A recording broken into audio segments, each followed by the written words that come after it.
Stand up! New York Giant fans. Guys, let me know in the chat how the mic sounds. I lowered it. I noticed in my last video, a lot of people were saying it was too close to my mouth. Just want to make sure it's coming in clear. I asked Mike before we went live. He said it sounded good, but just want to make sure it sounds good. I'm still, whoops. Yikes. Off to a great start. I'm by myself now. Wow, I'm by myself in Chris's stream. I don't even know if I'm on. I'm good. Now I got to get the camera. There we go. Sorry about that. Man, rough start. Sorry about that. Now you got the crappy camera, but whatever. You got my voice. That's the most important thing. But sorry about that, Mike. But what's going on, Mike? It's crazy, man. The freaking oh wait, my mic is the wrong mic. I just realized. Wow. Now it should be better. Yeah, I mean it's been crazy. This whole magical ride keeps continuing. I think the Giants 2022 season is officially magical. I know after the Packers win, we were all very excited, but we were like, oh, maybe it was just like the Packers beat themselves. They didn't run the ball enough in the second half. But like, no, the Giants are doing this enough now where it's like starting to catch on and become legit. And I don't know why they're still being kind of undervalued. They are underdogs in Jacksonville. Jacksonville might be a tough team, okay, but still, the Giants are not getting enough respect, in my opinion. But I think it's about that time. I mean, being 5-1, I mean, at what point is it lucky, and at what point are you good? And I think the Giants are trending more towards like good than lucky. They are a well-coached team. Their quarterback is playing good football. They have a great running back. Offensive line is improving. Defense is getting timely stops when they need to. They're doing what good football teams need to do to win, and I think we have to acknowledge that. Yeah, Mike, I was thinking about this today, and it's still way too early. Let me say hello to a couple people in the chat, by the way. Alan, man, thanks for popping in. Matthew, amazing guy. Luke, Papa Guzzo, Lake Nona, thank you. Matthew Stein, Chris Dan, Evan Spitzberg, thank you to everybody for popping in today and listening to the conversation. But, Mike, I was thinking about it today, and I was saying to myself, 5-1 start. Is it crazy for me to think, and it's still early, but is it crazy for me to think that this team could surpass what that 2016 team was? Could we be the best Giants team since our last Super Bowl win? Well, yeah, I mean, look, you add the extra game, so I don't know about win percentage-wise, but can we surpass 11 wins? I mean, I think we can get to 11. I don't know about 12. That seems like it's a lot, but I don't see why not. Like, we're on pace for it. I do think there are some tougher games coming up, of course, at Dallas, Philly twice, at Minnesota, tougher games, but like there's a lot of winnable ones too. So, of course, the Giants, they will drop maybe one or two that they were supposed to win, but no, it's not out of the question. I don't think it's a crazy thought at all. Yeah, we'll see. We got a lot to work on, but I mean, listen, these are not cupcake wins anymore. I mean, beating Baltimore, beating the Packers, beating the Titans, those are pretty impressive wins. Yeah. I understand the Jets beat the Packers, but the Jets are pretty impressive. So, the way that they've looked so far this year, the NFL's crazy. It's a year-to-year league, and the New York Giants are off to a 5-1 start, and I couldn't be happier about it. I am not going to take this opponent lightly. We'll talk about that throughout the stream. But first, let's get NY Giants 26. He says, give me Eli Moore. Yeah, so I retweeted that about 20 minutes ago when I saw it on Twitter. The Jets came out. Well, I don't think the Jets are trying to trade him, but rumors have come out now. I forgot who reported. One of the, I think it might have been Adam Schefter, one of the big guys, said that now he is requesting a trade. He's not happy with his role in the New York Jets offense. And a lot of Giants fans, rightfully so, say, I don't know if that fits the makeup of this team when I retweeted it out. But we know the New York Giants are certainly desperate for wide receiver help. And he's a wide receiver that's young and doesn't make a lot of money. Yeah. So when I saw that, I'm like, we do have a history with making trades with the Jets. We did get Leonard Williams from them. It's true. That worked out. Yeah, I'm a huge Elijah Moore fan, like huge. I love him coming out of college. I know he is more of a slot guy, not like a bigger X receiver. So I don't know if that would really work out with Wandale Robinson on the roster, but like, I also don't think the Jets will trade him. I think they'll try to work this out. I'm pretty sure the Jets already said they don't want to trade him, but Elijah Moore is rightfully upset with his role. He should be getting more targets than he is. I think the highest target guy on that team is Corey Davis, which is a big surprise. You have Garrett Wilson, you have Elijah Moore, and they're not getting the most targets on that team. So yeah, I get why he's frustrated, but they'll figure it out. I don't think Elijah Moore gets traded. I'd be pretty surprised, but I would love him to be on the Giants. That would be fantastic. Yeah, for sure. And I think he'd fit the offense well. I know a lot of people are saying that we have slot receivers already, but those are the types of wide receivers they want on this team. They want quick route runners, guys that can create quick separation. So yeah, I'd be open for it for the right price. But like you said, I doubt the Jets trade him. He's still young, he's still cheap, he's still talented, and I'm sure they're going to try to figure that out. But if they are interested in trading him, we're not far away. Give him a phone call. Yep. Cole Gordon says, huge Ole Miss fan. Give us Elijah Moore. He's electric. Yeah, so everybody's already talking about this already. That's something that's popped up now because he demanded a trade. I mean, I guess we'll see. The trade deadline is November 1st. So we got, 2 more weeks of football until such time the trade deadline gets here. And if the Jets are looking to trade him, that's the type of receiver. And when I say type, I'm not even necessarily talking about a slot receiver. I'm talking about young and cheap. Right. And maybe he isn't doing too well in his current situation. That's the type of wide receiver I could see the New York Giants taking a flyer on because we don't have a lot of cap space, but you want somebody that you feel like you could build with your young quarterback in the future. And we'll talk about our young quarterback. We'll talk about everything else throughout the stream. Ian says, what's up, Dan and Mike? Can't wait for this week. I mean, that's the way I feel, Mike, every week when it comes to this New York Giants team lately. It used to be the opposite where I couldn't wait until the draft. Now it's I can't wait the week after week. But let's briefly talk about last week in a game in which I think we both said on your channel we thought they'd keep it close. But I picked them plus 5.5. I think that was too disrespectful. So yeah, we thought they'd keep it close, but I think we both liked the Ravens at a narrow win. Right. And now the Giants have had 2 ultra impressive wins back to back, games in which neither one of us saw them winning going into the game. I mean, we said they could win, but we didn't pick them to win going into the games. And Giants are starting to get a lot more respect around the league. Now they're now 5th, 6th in a lot of these power rankings, rightfully so at 5-1.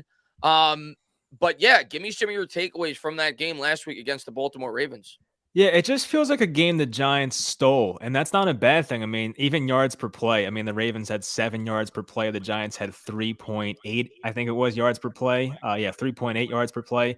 That is a big discrepancy. I mean, the Ravens obviously had more yards. You can argue they were the better football team, but when it mattered and when the Giants needed a timely play, they made it happen. It's just every single time. And the Giants offense, the first 2.5 quarters was not very impressive. It was tough to watch for the most part. But once again, fourth quarter, they get the interception, Daniel Jones drive, touchdown with Barkley diving in. Then you have, second play later, Giants up 4, Kayvon Thibodeaux, first career sack in the best moment possible. Giants jump on it, and that's pretty much the game. Saquon makes a very smart play to slide down. I saw your tweet about that, by the way, and I totally agree. It was such a great move, not only because it's the smart move, but because this guy's in a contract year, and those numbers are going to help you out. Like a team might see an extra rushing touchdown and maybe, I don't know, like him even more. But that is such a team-oriented move by Saquon, so shout out to him. But yeah, the defense once again coming up huge. Good red zone defense for the most part. They just, I don't know, they keep finding ways to win. I don't know how they do it, but they keep finding ways to win, and that's all we care about. Yeah, man. As far as the Saquon goes, that's the first thing that popped into my head after I had about 10 or 15 minutes to think about it after the game. You're talking about a guy who plays the running back position, a short shelf life position. He's coming up on a contract year where he needs to cash in, and he put the team above himself. And trust me, it's going to make him money with the Giants because the Giants are going to see that, and they're going to think the same exact way I did, that he's a team-first guy. He's a guy that you want to build a team around, but it's still great to see. Heads up, a lot of guys in that spot. I mean, we saw Ahmad Bradshaw, not that he was being selfish, but he, in the moment, he's thinking about scoring a touchdown, right? In the Super Bowl, where it would have been the best, the better alternative would have been to fall down and not even give Tom Brady the opportunity to win the football game. So, we've seen that in the past, but Brady, I'm sorry, Brady. I'm thinking about the Patriots. Hey, that's good times. Good times. Yeah, Barkley so heads up though in that spot and was ultra impressed with that. But I mean, for the Giants right now, Mike, it's clearly evident they have an identity. Like, I don't think this is luck at this point. We're 5-1. We've beaten good teams, and for me, what the Giants are doing, it's old school football, but it works. And yes, they were outgained this week by a mile. Yeah, they were outgained this week, and yet again, you've seen the Giants make great second half adjustments to win another football game. And that speaks to the coaching staff. This is not luck at this point.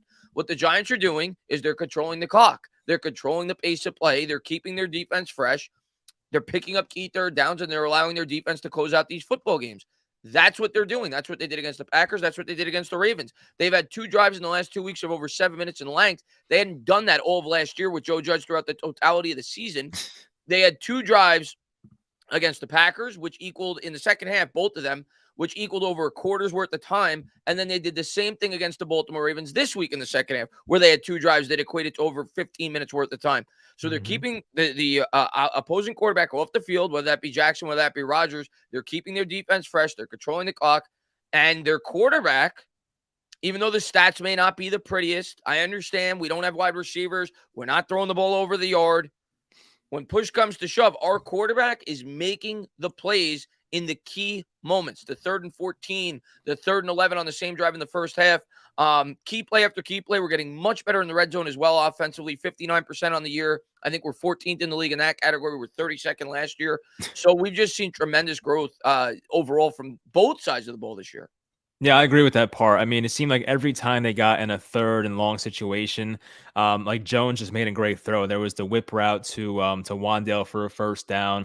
I think Richie James might have had one as well. So I mean, I don't know. It just seems like every time they need a big play, it's just they're finding ways to do it. I mean, even defensively, we saw it with the Julian Love pick, and I remember, I forget who the beat writer was now, but I remember someone interviewed O'Shane Ximines about that play, and he was supposed to rush the passer, and he backed off because he knew he wasn't going to catch Lamar because the ball went over his head, and he would drop back in coverage and help kind of get in the way of that possible completion. Of course, Love jumped in front of it, but even for O'Shane Ximines to have the wherewithal to get back in coverage and possibly break that pass up, that was great to see as well. So you can see how much coaching matters here. They're doing such a great job of executing these game plans, and they're becoming such a great second half team. I think teams now going into these matchups with the Giants, they have to not blow them out in the first half, but you can't let the Giants hang around. I think the Giants have built that reputation of, hey, if we let these guys hang around in the fourth quarter, not good, because they're going to find a way to beat us. And you've said it,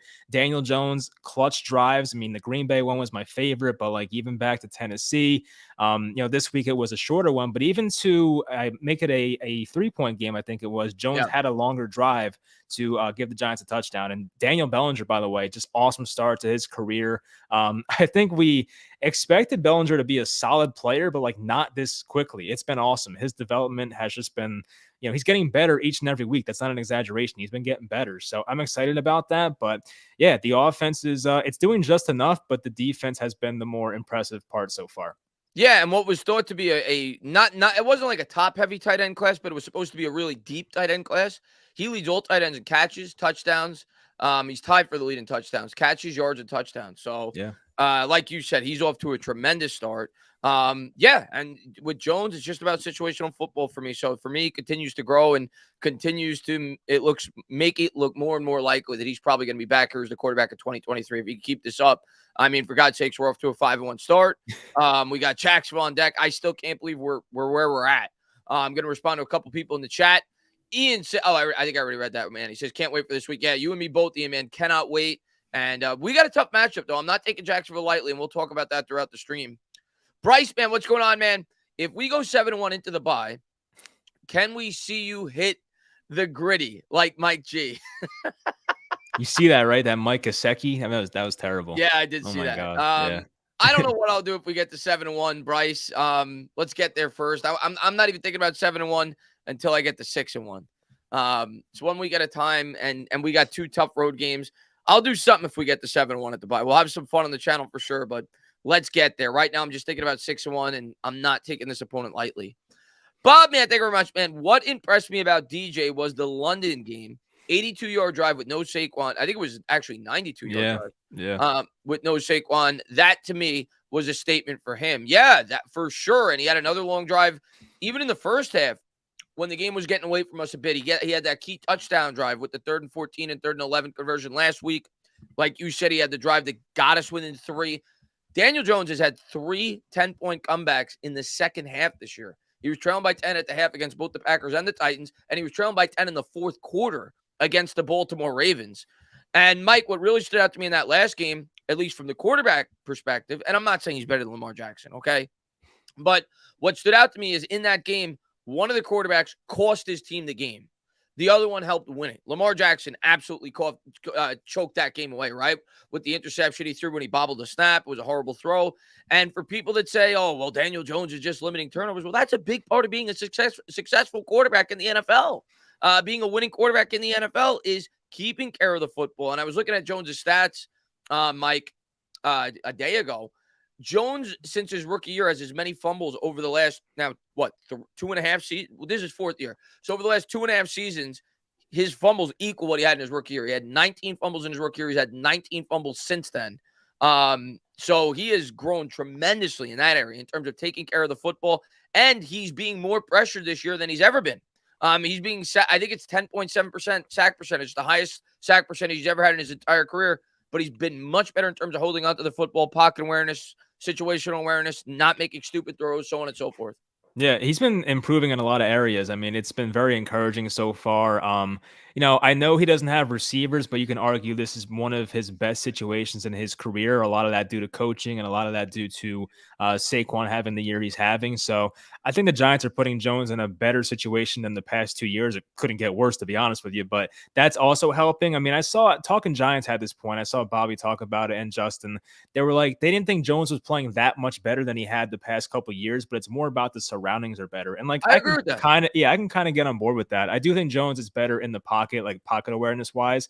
And he's definitely shown that clutch factor. I mean, coming into this year, I think Jones had 3 game-winning drives his entire career. And I always made that joke that like Jones only had 1 more game-winning drive in his career than Josh Rosen did for the Cardinals his 1 year. So like that was not what you wanted to see. But I think game-winning drives, it's not like the best stat to go off of because a lot of it is so situational. Some teams have so many opportunities, like the 2011 Giants, and Eli answered the bell every single time. And some teams just are not in that situation. Like great teams are playing up a lot. Like Jalen Hurts probably is not in a situation to come back because the Eagles just beat the crap out of teams in the first half. So it all depends really. The Eagles are the opposite of us. They don't play well in the second half. They play tremendous in the first half. They're a second quarter team, it seems like. Yeah, they're the complete opposite of the Giants right now in terms of the way they're putting up their points and the way that they're playing throughout the course of their football games. But yeah, I mean, yes, you're right. When obviously certain teams are going to have more opportunities to come back than others, but it's still impressive to me to have 3 double-digit comeback wins. You can't say that it's all the defense when you're coming back down 10 in the second half of a football game. Some of that has to be credited to the offense and the quarterback and Daniel Jones. So it's definitely growth this year. There's no doubt about it. And I do think, like you said, the scheme, having Saquon Barkley back, is certainly helping. He's got his best situation he's had. And that's sad that this is the best situation he's had since he's been in the NFL. Because we don't have a number 1 wide receiver. We may not have a number 2 wide receiver right now on this football team. And I want to talk a little bit about Wandale Robinson as well. He looked good. You know, he could have 50 yards receiving. He had 37. Of course, he had the drop. It was a tough catch, but he could have made it. Hit him in the shoulder. And he was only out there for 15 snaps. So he was very involved for a guy that only got about a quarter of the offensive snaps, which is encouraging because we need all the help we could get there. Yeah, I mean, for the limited amount of snaps he played, I was very impressed. It seemed like every time there was a third and long situation, Wandale would show up and make a catch. I mean, you brought up the one where it was slightly behind him. I guess both parties are kind of at fault there, whether it's Jones or Wandale. But yeah, I mean, the Giants, at least they have a role for him. Like that's the more important part. Like I think the Giants with Kadarius Toney last year, they didn't really have a plan for him, if that makes sense. They kind of just threw him out there and said, all right, like you're talented, just go beat teams now. At least with Wandale, it seems like they have a plan for this guy, play him in the slot majority of the time.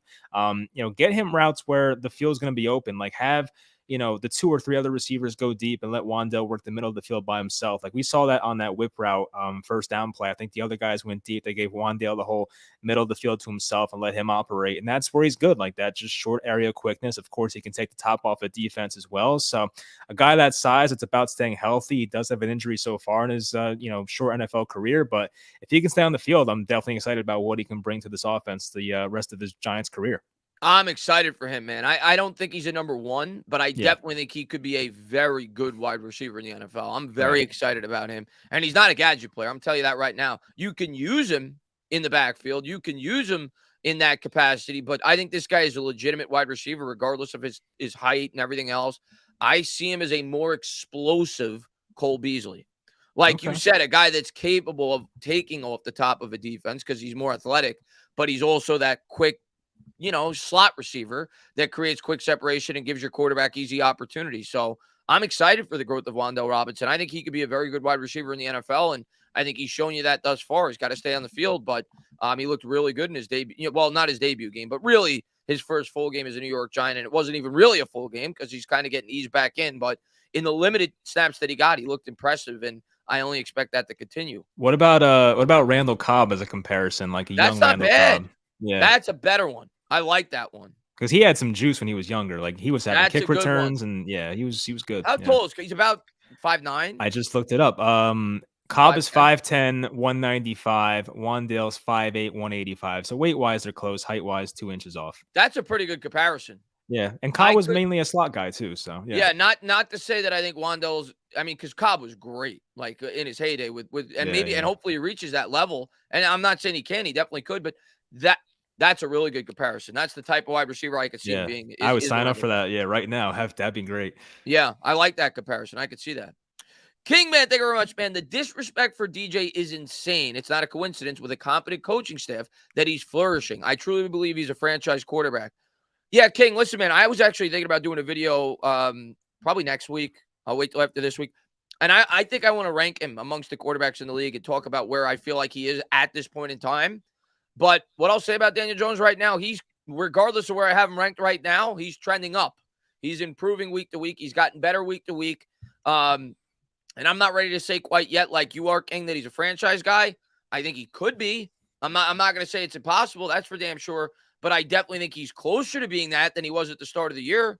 I definitely think he's getting better week to week, and he's impressed me this year with the limited resources that he has. So I'm excited to see what he could grow into. But so far, so good, Mike. If I would have told you at the start of the year, and throw the stats aside, if I would have told you at the start of the year that you'd feel about Daniel Jones the way you feel about him now, 6 weeks in, I think you sign up for that. Yeah, no, I'm surprised, honestly. I thought Jones would be better than he was the past 2 years because, once again, it couldn't get much worse. But he's been really impressive. I think I don't want to jump the gun and say, oh, he's a no doubt franchise quarterback. But like, if you have that opinion, that's fine. Like, he has shown enough this year. But I think you look at the big picture. It's a 4-game span where he's been really good versus the first 3 years of his entire career. So, you know what I mean? Like, you have to look at the big picture, but it is a new coaching staff. So we kind of have to turn the page here a bit. But I guess if you look at him from just this year, he is showing a lot of like franchise quarterback tendencies. I don't know if that's going to sell Joe Shane, obviously. We're only like a little over a quarter of the way through the season. So I guess, more football is to be played and he's got to stay healthy, of course. So that's a big thing. But yeah, just the way he's played. And like we came into this year, me and you saying that the big thing for Jones to return for next year is win football games. And that is what they're doing so far. If the Giants win, if Jones wins, he's going to get them in a point where they can't really draft a very high-end quarterback because they'll be in the playoffs, hopefully, and that'll cause the Giants to trade a ton of picks to move up in the draft, which I'm sure Joe Shane does not want to do. So the more the Giants win, the more Jones will have a chance to be back here next year. I think we all recognize that. I just don't want to jump the gun personally and say, oh, he's no doubt a franchise quarterback. I'm with you on that. I'm in complete agreement with you on that. Right. I think he's got a chance to be a franchise quarterback where I feel I'm closer, and I'm not close yet. I need to see a lot more, but I'm closer than I was in terms. I'm closer. I think closer is the right word. And I am definitely, and I'm going to disagree with Christopher Spires on this. I am definitely strongly leaning. I want him back next year. But Christopher Spires says I would not pay Jones. All he is a game manager. Your definition. I tweeted this today, so I'm guilty of this take as well. Your definition of pay and mine might be different. I'm not giving him a 5-year deal yet. So if that's what you're saying by pay, I agree. I'm not giving him a 5-year deal yet. He has more to prove for me. But would I pay him and bring him back next year if they're going to end up in the spot where I think they're going to at the end of the year and he continues to play what I think will be an improved level, by the way? I don't think this is the end of Jones this year. I think he's going to get better. And there's no reason to think that I'm crazy for thinking that. He's gotten better each and every week. The offense has gotten better each and every week. They haven't had their weapons quite yet. These guys are still getting accustomed to this scheme. The offensive line is getting better each and every week. So as the line gets better, the receivers are going to get better. The running back's going to get better. The quarterback's going to get better as they get more acclimated to the scheme. So I am of the belief that Jones is only going to improve over the course of this season. Now, he's going to hit a speed bump here and there. Every quarterback's going to have bad games. It's going to happen. But I think by the end of the year, Jones is trending towards winning 10 or 11 games this year and looking impressive in doing so. And if he does that, I think he's coming back. Yeah, no, there's so much context to the whole he's a game manager thing because, a person like me or Christopher here can say he's a game manager. And then the other side of the argument could be, well, he has X amount of game winning drives this year. So how can that be a game manager? He's converting 3rd and longs. But, you look at just the numbers, right? He's putting up game manager type numbers. I tweeted these stats today. I mean, he has 1 completion of over 20 air yards this season. I mean, that's not great. But once again, you have to keep in mind who are his wide receivers. Are not that great. One game of over 200 passing yards. He's 27th among starting quarterbacks in air yards per attempt, and the Giants are the 31st ranked passing offense. So you just look at those numbers and you say, oh, well, the Giants have a game manager at quarterback. But you look at the context of it, he doesn't have a wide receiver 1 or a wide receiver 2. So I think both sides have a point with this one. And we just got to see it play out. That's pretty much all I can say about this situation. We just have to let it play out. There's no decision to be made right now. What I would say, though, is given the circumstance he's provided with right now, I don't care who's at quarterback outside of Josh Allen or Pat Mahomes. I would want them to be a game manager. Right. If we had Joe Burrow, I would want him to be a game manager with the current offense that we have in place. We don't have wide receivers. Our biggest strength is Saquon Barkley. The Giants and their offensive coaching staff are smart. They're playing to the strength of their football team. Their only real weapon is Saquon. And they know that their offensive line isn't very good in terms of pass protection. It is getting better, but it's not very good right now. And they know they don't have any good wide receivers. So I think it's the right approach. I don't think it's so much, and maybe people in the chat disagree with me on this, I don't think it's so much that Dable and Shane don't believe that Jones is capable of throwing more than he has. I think it's more so they think that this offensive approach, due to some of the limitations on the offensive side of the ball, is their best chance to win football games. Yeah. That's just my opinion on it. And I think it also helps out the defense because they've been able to control the clock. So we'll see. We'll see what happens at the end of the year. We still got a long ways to go. But I'll just say, look at Jalen Hurts. All of a sudden, Jalen Hurts throwing for a lot of yards this year after he gets A.J. Brown. They open up the offense, right? I mean, you could have said the same thing that people are saying about Hurts was a game manager last year. Yep. Hurts was a game manager last year. He doesn't look like a game manager now because they got weapons. They could throw the football. So, I think you have to, like you said, you have to put it into context. Yeah, I mean, I was coming into this year, I was hoping we would see more explosive plays. We have seen a lot of explosive running plays for the Giants, but I was expecting more explosive passing plays. But we haven't been able to see it because I don't think we expected Kenny Golladay to be this bad or Kadarius Toney to not really play at all. So that definitely threw a wrench. And even Wandale Robinson has missed most of the year so far. That threw a wrench into the expectations of what this offense can be. And you're right. I mean, the Giants coaching staff is going into every game saying, what gives us the best chance to win? They don't care about Daniel Jones' stats. They are not playing fantasy football. Nor should they. Exactly. So they don't care about that. They want to get wins. It is tough for us fans to evaluate who is the real Daniel Jones because, we can't open up the offense the way we want to. But at the end of the day, they are winning. And as you mentioned, if Jones got a wide receiver 1, you would have to assume he gets better. I don't think anybody gets worse with a wide receiver 1, unless your name's Baker Mayfield getting Odell. But that's a different story. But you would assume if he gets a wide receiver 1, whoever that may be next year, hopefully, Daniel Jones gets even better. And, most times when you see a quarterback play for 3 years, you know who he is, right? We have a good idea of who guys are after 3 years.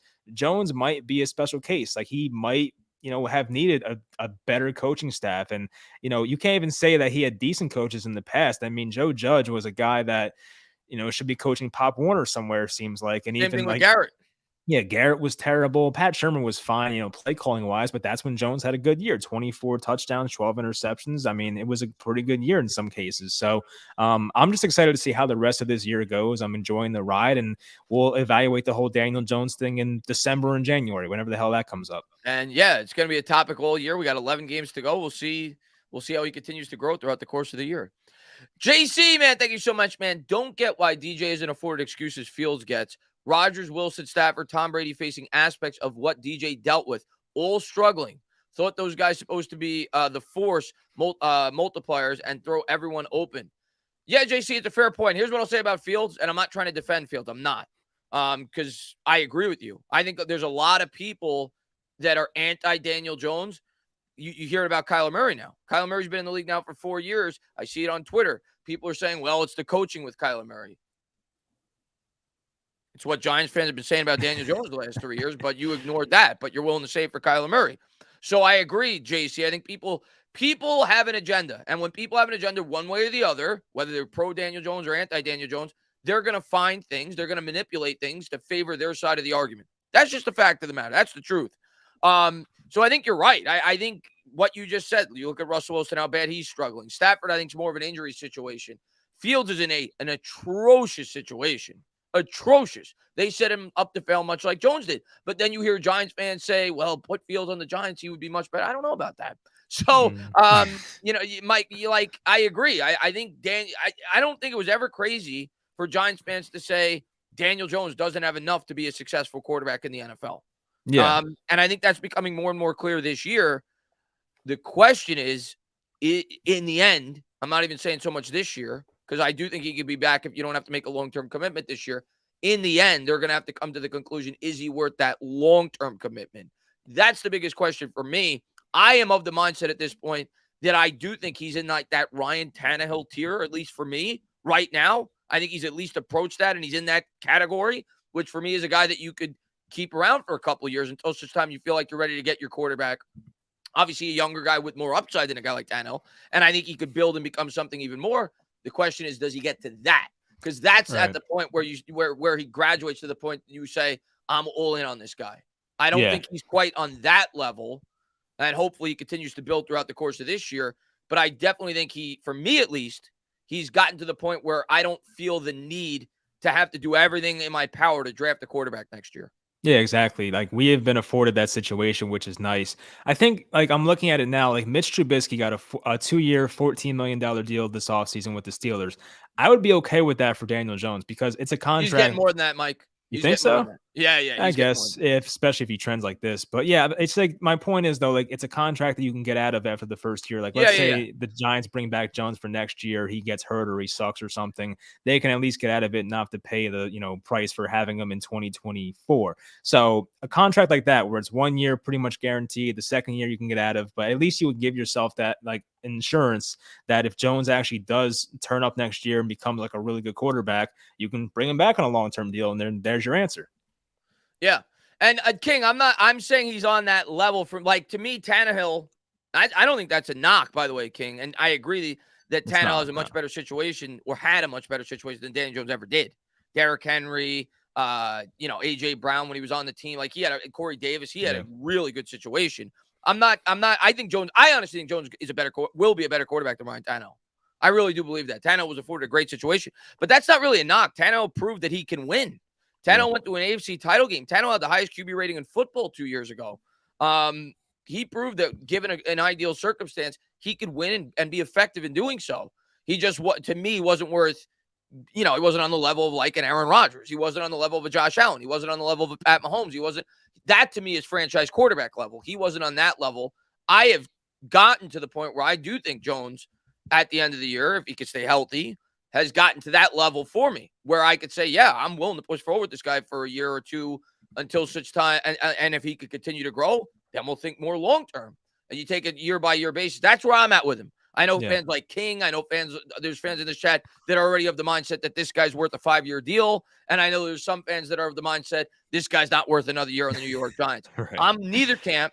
I'm Ryan Tannehill camp. I'm Kirk Cousins camp. I'm year by year camp. That's my mindset right now.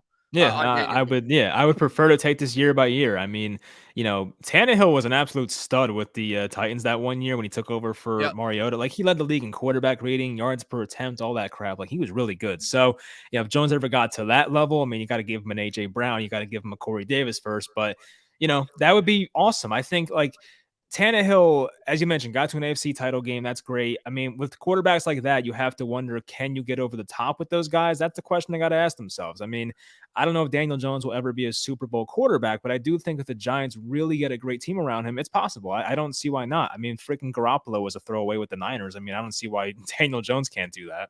Yeah, and I see what I continue to say this. I want to give my clear definition of a franchise quarterback, because Authentic, my definition of a franchise quarterback might be completely different than yours. It might be completely different than King's. It might be completely different than someone watching this stream. My definition of a franchise quarterback with what quarterbacks make today is damn near elite. That's a franchise quarterback for me, because I, in my heart, do not believe the Dallas Cowboys will ever win a Super Bowl paying Dak Prescott what they're paying him. And if I'm paying a quarterback that, I want to at least have the ability to win a Super Bowl. So for me, they have to be above Dak Prescott to be worthy of that contract. That's a franchise quarterback for me. And maybe that's harsh and maybe that's too far, but that's honestly what I believe. Mm-hmm. That's a franchise quarterback. A guy that can eat up 15, 16, 17% of your cap, take the hits that come along with that, and still be able to carry your football team to being a Super Bowl caliber football team. I'm not saying win, but at least be in contention to win a Super Bowl year in, year out. That's the definition of a franchise quarterback to me. And most quarterbacks that get paid that kind of money can't do it. So that's my definition of a franchise quarterback. Yeah, that's actually a great way to look at it. I didn't look at it that way because the salary cap thing is so huge, and that's part of the reason like people want to move off of Jones in that camp, because of the timeline, as they say, or the contract situation. Like, they don't want to give Jones a ton of money when they feel he hasn't proven enough yet, which I get. And, if you have a quarterback, as you mentioned, making, 15, 16, 17% of your entire salary cap, he has to be a guy that can elevate the guys around him and kind of like will you to some victories, not carry the entire team to every single victory. But there's going to have to be like maybe 3 to 5 times every year where he has like these fantastic games and kind of just gets you to the promised land. And like, can Jones be that guy? Maybe. We have to see more, of course. I think he could be. He could be. I'm not willing to say yes or no yet. Right. Got to see more growth, obviously. And yes, I saw Authentic ask if I thought Rivers was a franchise quarterback. Yes. Rivers was a franchise quarterback. Yeah. Rivers was consistently a top 7 to 10 quarterback throughout the course of his career, and he consistently had the Chargers, for the most part, in contention. So, yeah, that to me is the definition of a franchise quarterback. Didn't win a Super Bowl, but year in and year out, he had that team competing. So, yeah, I don't think I never thought of him as an elite quarterback, but yes, I thought he was a franchise quarterback. Yeah. Now, how many franchise quarterbacks do you think there are in the league right now? Like, I'm looking at the list. Like, do you think Jalen Hurts is a franchise quarterback right now? No, not yet. So Dak Prescott? I personally say no. The contract says yes, but okay. I say no. Josh Allen, obvious yes. Josh Allen, yes. Aaron Rodgers, obvious Aaron Rodgers, yes. Kirk Cousins? No. Lamar Jackson? Yes. Okay. Joe Burrow? As of now, yes, but that could change. But as of now, yes. Obviously, Brady, no doubt. Tannehill? No. Herbert, yes. Herbert, yes. Okay. Matt Ryan? Probably not at this point. Not at this point. Stafford? He was at one point, not now. Okay. This is interesting. Kyler Murray? I'm going to say no. Okay. Garoppolo? Probably no. I mean, we've got Herbert. Mahomes is yes. Russell Wilson right now? Was. Not anymore. How about this? Derek Carr. This is a good one to leave off on. Derek Carr. Really? I agree with this. That's a good take. Carr to me is in the same caliber as Dak. So, no. Yeah. I'm with you. Yeah. So, I'm very strict when it comes to franchise quarterbacks. There's not many of them. I mean, yeah. And Taco says, hey, thoughts on trading for wide receiver Judy or Claypool? Yeah, I mean, listen, I think they both fit the mold of this team. They're young. If you're going to trade for a wide receiver, those are the types of guys you want to be looking at. I heard Claypool to the Packers is a rumor. Yeah. So, we'll see where that goes or if that goes anywhere, Taco. But yeah, I mean, I don't know about those two specifically if the Giants would have interest, but if they're going to be looking at a wide receiver, those are the types of wide receivers I feel they should be looking at. Guys that are still relatively cheap, guys that are young, guys that you could build with, not just for this year, but for the next 4 or 5 years. You know what's cool about Claypool is that like he would be a different wide receiver build than like what they have. Like obviously Wandale is a part of the future. Maybe Toney is, but like they're different type of guys. And like I think Claypool still has a good amount of versatility. Like if you watch Steelers games, when they get near the goal line, there's a lot of plays where they do wide receiver handoffs in motion to Claypool and he runs in touchdowns. Like he has that type of ability as well. So like the Giants can definitely have fun with a player like that. Judy, I feel like, has kind of underwhelmed in his career. Like, we know he's a very talented player, but he's had some injuries, lots of drops in his career. Like, if you think Darius Slayton's bad, I mean, that guy will drive you crazy, Jerry Judy. But he knows how to get open, which is great. But, like, I don't know. He has not been the complete receiver yet that they were hoping. But, yeah, I mean, I don't know what I would trade for those guys. Probably no more than a He's got ties to Dable, too, Judy. Yes, that's true, right? Yeah, so Dable coached at Alabama. Well, he was a receiver. You know who else? I know he got in trouble this year, but Calvin Ridley is a name that I've seen brought up before, which is obviously for next year, but that'd be interesting. Yeah, we're gonna bring in somebody. I just don't know if it's gonna be this year or next year, but we're gonna bring in somebody. I promise you that. Definitely. Ian, man, thank you very much, man. If the Giants decided to start Nick Gates, where do y'all think he will be positioned? I honestly hope he gets to take over at left guard. Great question. Ian, right now, if I had to guess, for this year's team, because it could change next year, I personally think, like you, his best position is guard. But if he's going to see the field this year, I'd actually say center. Because right now, I think the weak link on our line is Feliciano. And listen, I've been a guy, Mike, that's poked fun at Bredesen. Bredesen's playing better. Bredesen's playing better the last couple of weeks. So I think the weakest link on this offensive line right now is Feliciano. So if he's going to get an opportunity to play, I think that's his best shot this year. Yeah. No, I agree with that. Yeah, I think, Feliciano's had too many reps where he's been blown up this year. He got bull rushed at one point last game, and I think allowed a sack on it early in the game. So yeah, he's been too inconsistent. I mean, I like his attitude, of course. He's like a guy that's not afraid to fight anybody, but Nick Gates is the same way, so we're not losing much there. We mentioned this in the past, though. We just hope Nick Gates is healthy enough. We don't want him to rush back, obviously, and possibly get re-injured. So it's a very devastating injuries coming off of. They have to be smart about it. But if he's ready to play, I mean, I'm ready to see him. That'd be great. Yeah, I'd love to see him. But like you said, man, you're still hesitant as a fan because you worry about his health.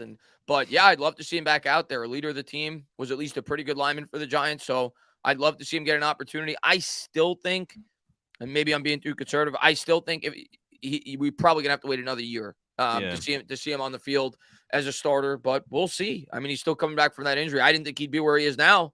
Let's put it that way. After last year, I didn't think he'd be at the point where he's at now, which is practicing with the football team. So maybe he does get on the field sooner than later. The other thing about the guard, I think Azudu would probably get the crack before Gates as well, because he's young and they're trying to mold him a bit. So I think Gates' best shot to see the field this year is at the center spot. Yeah, I agree with that. Yeah.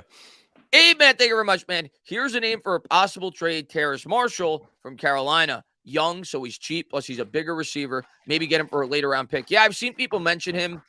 Could make sense. Carolina could be in sell mode, obviously, after firing Matt Rule. So, yeah, I have seen people mention him, and I remember liking him coming out of the draft like 2 or 3 years ago. I think he was like a third-round pick. So, yeah, that could be a name that makes sense if they look to move on from him. I don't think I'd be in the Robbie Anderson camp because of the money that he makes. I'd actually prefer a cheaper alternative with a guy like that as opposed to a Robbie Anderson. But I've seen people mention him, Mike.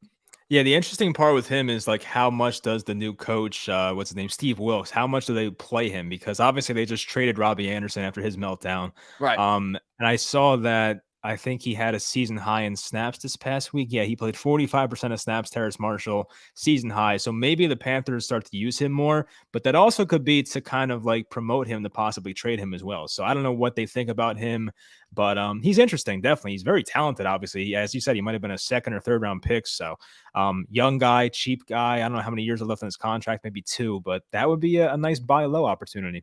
Yeah, especially if they're looking to sell him. You get him for like a 4th or 5th round pick. Yeah. That's the type of deal that I don't think would upset any Giants fan. Because I think a lot of Giants fans that are thinking that we may make a trade, they're worried that we're going to trade significant draft capital. If you give up a 5th round pick, take a flyer on a young wide receiver that's cheap, doesn't really affect the cap. I think that's the type of move that would be cost effective and still could potentially have a pretty big impact on this year's team if they feel he fits the offense properly. Paul, man, thank you very much, man. I know this is looking ahead, but we should want the Eagles to win as many games as possible. They lock up the 1 seed. They could sit everyone week 18. Oh, wow. You're really thinking ahead. You're really thinking ahead, Paul. Hey, it's actually a good point you bring up. If that game means something. I mean, personally, Paul, right now, and I know it's very slim, but right now, knowing that we still have all of our divisional games still left on the slate, we've only played 1, and we have 4 games now before we get back to the division. I'm still thinking about at least, even if it's a slim possibility, a chance to win the division. So I don't want the Eagles to pull away with it yet, even though I would favor them to win the division. I don't think we're going to win the division. I do think our best shot and most realistic shot at the playoffs is the wild card. If we could ever win the next 4, Mike, we at least put ourselves in a situation where we have 2 games against the Eagles in a 4-game slate that we have a chance to win the division. So yeah, I don't want them to run away with it quite yet. But if they do, I guess that's a positive way to look at it. Yeah, I haven't thought like this far ahead, obviously. So that's good by you, Paul. But I think, I have Eagles fans in my life that are like, oh, we're starting off 12-0 minimum. And like, they might be right. I have no idea. But I've always had my eyes set on the wild card. But like, you're right. The Giants are within striking distance of the Eagles. What if they, happen to take both games? We don't know. I mean, it's possible. They took both games against the Cowboys at 16. Nobody thought they'd do that. Yeah, they have 3 losses that entire year. The Giants had 2 of them. So that's impressive. It could happen. Yeah. So it could happen. I don't want to give up yet, obviously. But I think the Giants' most realistic playoff chance is probably a wild card spot.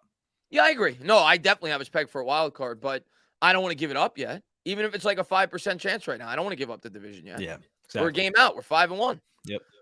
Christopher Spires says, thank you very much, man. Numbers say he's Alex Smith. We need better than Jones. Time to move on. Hey, that's your opinion. You're entitled to it. And I understand it. I'm of the mindset you don't force quarterback picks. And if we're picking at 25, 26 and Jones proves to be good enough to push forward with for a year or two, that's what you do.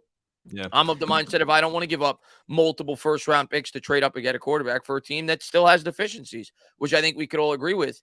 So that's my opinion, Chris, but you're entitled to yours. Yeah, this question hits close to home for me because on draft night when the Giants drafted Jones, part of the reason I was so pissed was because like he had this Alex Smith type ceiling, in my opinion. I'm like, you really just drafted Alex Smith? I'm going to be honest with you. I'm going to be honest with you, Mike. I really believe this. Yeah, I think his ceiling is higher than Alex Smith. It probably is now, knowing like 4 years later what he has developed. Yeah, into. yeah. But I agree with you. That's why I was upset. Yeah, but I do think his ceiling is higher than Alex Smith. Yeah, I think, Smith didn't take that many deep shots until he had Tyreek Hill, but Smith's had a couple of really good years in the NFL, but for the most part, he was just mid. And like, he was the best game manager. That he is like the definition of a game manager. Yeah. Like an incredibly limited quarterback, doesn't have arm strength, very smart, mobile. Like I see the similarities to Jones when they compared the two, and Tannehill. Tannehill's similar to Smith for me as well. But Jones is bigger and has a better arm. He has a better arm, deep accuracy. Yeah, so he has a higher ceiling. Jones, yeah, I think he has a higher ceiling. Dan, man, thank you very much, man. If the Giants knew they would be 5-1 5 months ago, would they have kept Bradberry? No, I'm going to tell you why, Dan. No, because we didn't have the money. It wasn't even a choice, Mike. It wasn't even a choice for Bradberry. Like we saved, I don't remember what it was, but it was at least like $12 or $13 million. Shane didn't have a choice. I mean, I guess he did, but he would have to backload so many salaries. So no, and we'd probably have the same record if we had Bradberry, to be honest with you. Yeah. It's not like if Bradberry was on the field for that Cowboys game, he was going to help Evan Neal block Tank Lawrence, which is really what cost us the football game. So that was, it was a move they had to do. I think it was out of the control of the New York Giants. It was, and to be honest with you, Bradberry didn't really fit this defense. Yeah. He didn't. Don't get me wrong. He's a better cornerback than what we got. Opposite, obviously, of Dory Jackson.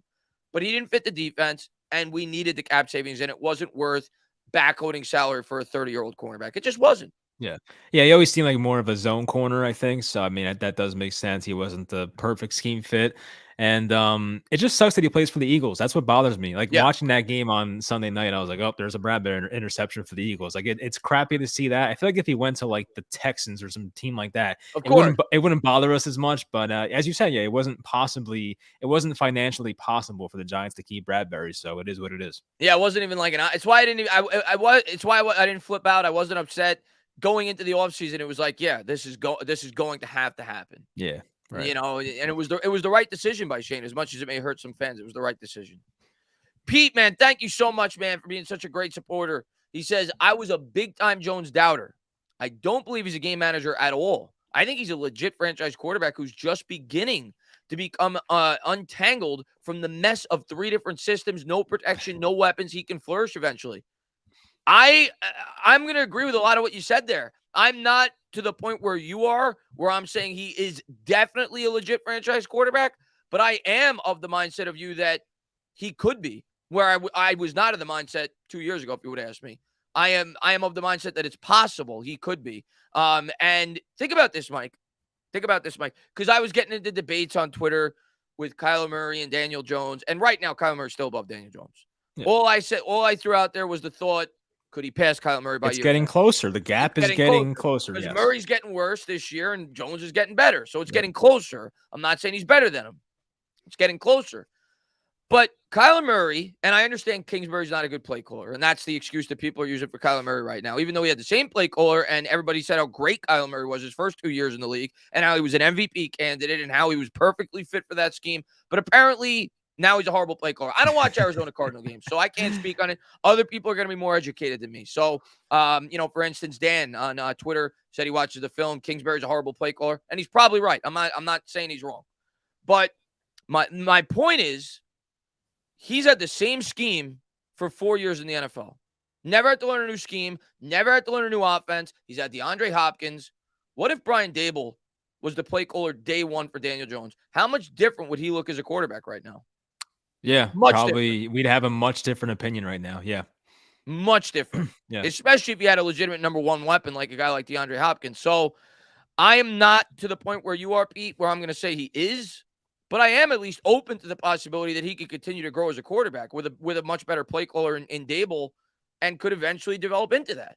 Yeah. I'm not saying he will. I'm not even saying that I think that's where I'm leaning right now, but I'm at least open to it being a possibility. I'm not completely closing the door on it. Yeah, as you said, like imagine a world where, Daniel Jones had Brian Dable and Stephon Diggs for the last 2 or 3 years. Like it would just be such a different perspective on who he is as a quarterback. But yeah, I'm not exactly where Peter is, obviously, but coming into the year, I did have serious doubts about who Daniel Jones is going to be. It felt like this was a 1 year and he's out type thing. But now it's like you're thinking about the future with this guy. Like, can he actually be a franchise quarterback? And although I'm not there yet, I am a lot closer now than I was 2 months ago, whatever it was. So it's trending in the right direction for him. So I guess, we'll see what happens there, but I've been pretty satisfied so far. Here's what I'll say about Jones right now, Mike. If we did decide to move on at the end of the year and he continues to play at the level he's played at, he's getting a contract. Yeah. He's going to start somewhere in the NFL where and I don't think that's going to happen. I do think he's going to be back. But if we did decide to move on and draft a quarterback, we're going into the year, I wasn't so sure.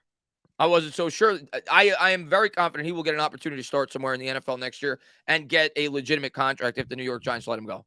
Not saying it's going to be, $50 million, but right. He would get an opportunity to start. I think he's reached that level of teams, believing that he could win football games with your football team. Mm-hmm.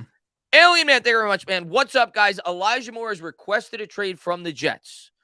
Do you think the Giants should look into potentially bringing him in? He's a good wide receiver. Yeah, we talked about that a bit at the top of the stream, and my answer to you is yes. Now, he may not fit the exact role of the type of wide receiver that we may need. I know a lot of people seem to think we need an X receiver. We already got Wandale Robinson in the slot. Toney is at least a guy that could play somewhat the slot. Richie James is a slot. We don't really have that number one option on the outside, but he's young, he's cheap, and he's talented. So yes, if the right deal presented itself and we didn't have to give up a ton of draft capital, yeah. I mean, he's got blood in his body, right? He's like a human. Yeah. He's alive, which is better than you can say about a lot of our wide receivers, Mike. So yes, if it was like a 4th round pick, 5th round pick to bring him in, yeah, I'd be open to it. I would not be surprised if Joe Douglas, the Jets GM, got 15 to 20 calls already from teams about Elijah Moore. He's a guy that I'm sure a lot of teams want right now. So, yeah, I don't know if he fits the Giants right now, but I just think it's a young guy, cheap contract. And if the Giants can get him for a 3rd round pick, I mean, I'm all in. Yeah, even a 3rd, I would do it. Yeah, you said, a 3rd. Eric, man, thank you very much, man. Could we trade for Jerry Jeudy? I mean, I don't know. I don't know if the Broncos are looking to trade him. I know the Broncos are off to, what are they, 2-4 now, Mike? Yeah, I think so. So they're not off to the best of starts. And I'll tell you what, I don't know, after watching a couple of Broncos games on primetime, I don't know if it's just because Russell Wilson isn't familiar with the wide receivers there or unfamiliar. Russell Wilson does not look like the same quarterback. Yeah. And it's possible Denver does start selling some of their pieces to get draft capital. I don't know. But sure, I'd be interested in Jerry Jeudy. Again, it's got to be the right price. I'm not giving up a 1st round pick for the guy, but I remember when the Cowboys traded for Cooper. Cooper wasn't that highly thought of when he was leaving Oakland. Right. He wasn't that highly thought of, and then he got to Dallas and he turned his career around. And maybe that could be a situation for a guy like Jeudy if he got put in the right spot in the right situation, like the New York Giants. So with Brian Dable, right, he's a really good play caller in Kafka. So I wouldn't, listen. Yeah, I'd be open to it. Those are the types of receivers, if they're going to make a trade, they should be looking at. Young wide receivers that aren't going to cost an arm and a leg. Absolutely. Yeah, I think Brian Dable would more prefer a wide receiver that can get separation, and that's what Jerry Jeudy is. Of course, there is the concentration drops. That's an issue, but young guy, rookie contracts. But I don't know if the Broncos want to get away from him. That's the thing. I have no idea if he's actually available, and their situation's pretty awful in Denver. They did trade a lot of picks to get Russell Wilson. Maybe they want to get more picks back. It is a possibility. They have Cortland Sutton as their wide receiver 1 already. So maybe he's a bit expendable, but I would think the Broncos probably hold on to him, but you never know. Yeah, I've not heard many rumors about it. I'm sure if you search the internet for any wide receiver, rumors are going to pop up if you really look for it. But I'd be surprised if they trade him. He's still young. He's still talented. But if he was available, I'd at least see what the cost was. Yep. LT, man, thank you so much for popping in, man. Eagles fan. He says, have the Giants ever beaten Doug Peterson? They have. First game, right, against him? 2016? Yeah, they beat him in didn't they beat him? the year. Yeah, they beat him Joe Judge's first year. They beat the Eagles once. They split with the Eagles. Yeah, you're right. You're right. Yes. That was the year, yeah, that was the year that they tanked when we went 6-10. So yeah, we have beaten Doug Peterson before. Yeah, I guess they beat Doug in the first matchup against the Giants, and maybe his last. I guess is how it worked, right? Yeah, I think it was the last. I can't remember if it was the first or second time we played the Eagles that year, but I know we beat them at least once that year. Like 2016 was Landon had 2 picks on Carson Wentz, who was a rookie. Odell had a touchdown. Like that was a fun game at home. I forget the 2021, but I believe you. You're probably right. Yeah, no, we definitely split with the Eagles that year. They didn't sweep us. Yeah. I just can't remember which game it was that we beat them, whether it was the first or the second. All right, man. Thank you very much, man. Dirtbag Feliciano does get put in the dirt a lot. Yeah, he's not very good, man. And have a good one, man. Somebody said bye. Spooky, man. Thanks for popping in the stream, man. By the way, you got the Scream. Have you seen the new Scream? I watched it last night. He's got the Scream picture on his icon. What is that? Am I supposed to know? What is that? Oh, you never seen the movie Scream? No. You're not a movie guy. Not a movie guy. No. You're not a movie guy. You okay. are. I know you are, but no, I'm not. I'm a huge movie guy. I'm a huge movie guy. I just saw the Scream icon on his picture. All right, never mind. We won't get in the movie talk then. But yeah, no, Dirtbag Feliciano certainly gets put in the dirt a lot. He's not good at all, Art. And he was a stopgap. He was a guy that the reason they brought him in here is because he was familiar with what Bobby Johnson was looking to do. He came from Buffalo. It made sense, but Nick Gates is probably an upgrade. If it's old Nick Gates, if he's back healthy, Feliciano's not very good. Yeah, we know why Feliciano was brought in. Just familiar with Dable and the offensive line coach Johnson, and we know it was a stopgap guy. But it is better than what they did last year as compared to like getting guys off the street right before the season started. So at least they actually signed offensive linemen in free agency and not like remember Ben Bredesen last year? They got him like a week before the season started, and same thing with who was the center? What's his name? The guy from the Bengals. Yeah, Billy Price for Billy BJ Price. Hill. Yeah. Yeah, you had to trade a good player in BJ Hill because your offensive line was so thin. But they did it right this year. They got Max Garcia, who I guess they released, but they tried it the right way this year. Yeah, and to be fair, last year they did bring in guys earlier, and they retired because of Joe Judge. That's right. Who was it? Looney, Fulton or something? Looney and Fulton, I think. Yeah. You're right. Because Joe Judge was making them run laps. They're like, I'm too old for this shit. They're like, I'm getting out of here. But guys, thank you to everybody for being here. If you guys haven't done so, hit that thumbs up, subscribe, ring the bell. More importantly, go to Mike's channel. My mods will post it in the chat right now. Mike, too nice. We do this show. We alternate channels every week. We were on his channel last week. We're on my channel this week. Having a good time talking football with Mike. Yes, sir. JB12 says, can't see us going wide receiver in the first again. Can see either corner, middle linebacker, guard. I can see us going first with wide receiver. But it all depends. It all depends on where we're picking and what is valued at that spot in the draft where we are picking in terms of who's the best player available. But right now, Mike, I'm and again, depending on what we do, I don't know what we're going to do in free agency. I don't know if we're going to trade for a wide receiver. But if we go into this year's draft with the current crop of wide receivers we have, and there was a wide receiver worth drafting where we were picking in the first round, I think we're taking one. Yeah. I don't know who's going to be available at the 32nd pick when we're picking, but I have no idea. I think we've seen the wide receiver trades this past offseason, especially. There were so many great wide receivers traded. That could happen once again. I would not be surprised if the Giants want to flip a first-round pick for a very established receiver, coming off his rookie deal, looking for a big extension. So I don't know who that would be, but it's possible they either trade for an established guy or they try to draft a rookie. Yeah, I could see it either way. There's a good chance they trade for an established guy. Buffalo did it obviously with Diggs. So many teams have done it. Right. That's kind of been like the more popular thing to do. That seems to be the position that a lot of teams trade for nowadays in the NFL because they want that proven commodity, I suppose, rather than having to use a first round pick on a young wide receiver, being that you could traditionally get value in the draft. Nicky Sav, he says, hey, guys, Elijah Moore just recorded. Yeah, we talked about it, Nicky, man. Good to see you in here, man. And listen, I think he'd fit the type of wide receiver that this team would be looking to bring in, even though we do have a bunch of wide receivers like that already. But if the deal was right, sure, why not? And we've made trades with the Jets before. I mean, Leonard Williams worked out pretty well. Yep. So why not? And I think we made a draft day trade with them this year too, right? Where they traded we did, second round, yeah. Mm-hmm. Yeah, so there is at least some history there with Douglas. Making trades with the New York Giants. So, hey, you never know. The Jets traded up to get Breece Hall, I'm assuming, right? That was probably it was Hall. Yep. Good move by them. Yeah, he's been good so far. You think? He's been really good. Very good. Patrick, man, thank you very much. Do you guys think the Giants are using the Peterson tank job as motivation? Nah.